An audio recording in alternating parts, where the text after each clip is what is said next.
influenced many of the dangers of alcohol and drugs with the legacy I leave on this earth. My life has been plentiful, and in my early days, I never would imagine this is where I would end up. When I was beginning my 21st year of life, I found my first husband, Charles Lloyd, and when I was pregnant with our first child, I realized the truth of my husband. Charles was a severe alcoholic and a danger to our family, and it caused me to move home. When our daughter was 6 months, Charles died, and I sold all of our things to support our family. I moved to Holden, Missouri. There I discovered how my influence could be used for good, and I began volunteering my time in jails, teaching Sunday schools, and aiding the poor.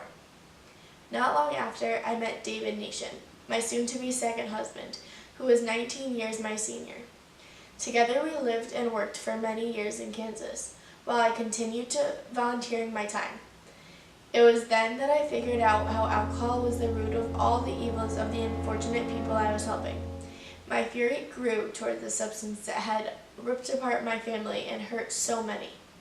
This sparked my protests of the bars in Kansas, a prohibition state, through loud prayer outside of them. In the name of God, I was able to close the bars and medicine lodge, just a small taste of what was yet to come. Starting in 1900, my rampage began to shut down saloons and bars to save Americans from the curse of alcohol through destruction.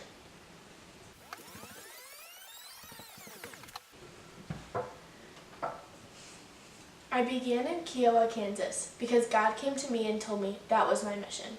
I started smashing saloons with rocks, metal rods, and most importantly, my hatchet.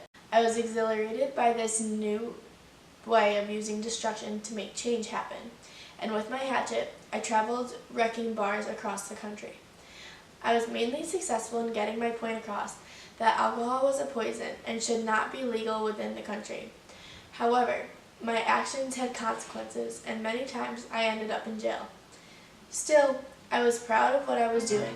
My best hatcheting story was the Senate Saloon in Kansas due to the reputation of the saloon and the recognition I gained from it. While I was wielding my hatchet and actively fighting for prohibition, I was also writing and speaking to gain and offer support. I never stopped wanting to help people, and a lot of my respect was gained this way. Many disliked me and my movement. However, just as many respected my crusade. I published The Hatchet and The Smasher's Mail magazines. In these, I empowered women on how to handle abusive relationships due to alcohol, how to raise children, and how to have a happy home. I actively was fighting for feminism and the temperance movement, and spreading my knowledge through lectures and publications.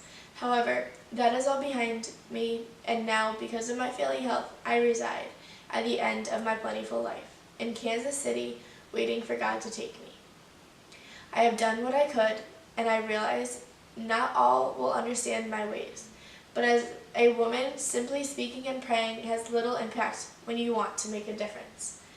I hope I have inspired you to continue to stand up for what you believe and never stop fighting.